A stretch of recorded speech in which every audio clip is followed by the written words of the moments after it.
I think it's not a good idea to think that the Teddy Roosevelt is a one-of-a-kind issue. We have too many ships at sea. We have too many deployed capabilities. There's 5,000 sailors on a nuclear-powered aircraft carrier. To think that it will never happen again is not a good way to plan. What we have to do is we have to figure out how to plan for operations in these kind of COVID environments. So this will be a new way of doing business that we have to focus in on, and we're adjusting to that new world as we speak today. Sadly, this morning we had our first hospitalization of the one sailor.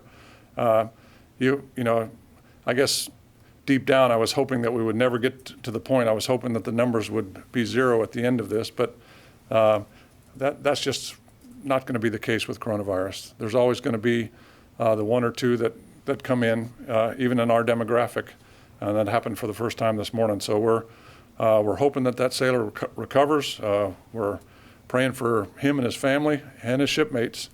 But the Navy put together a good plan. There's been a very small number of breakouts on the Nimitz, and we're watching that very closely before the Nimitz go out. But it's not a huge breakout. It's not a big spike at this point. There's been physical separation of sailors on that ship.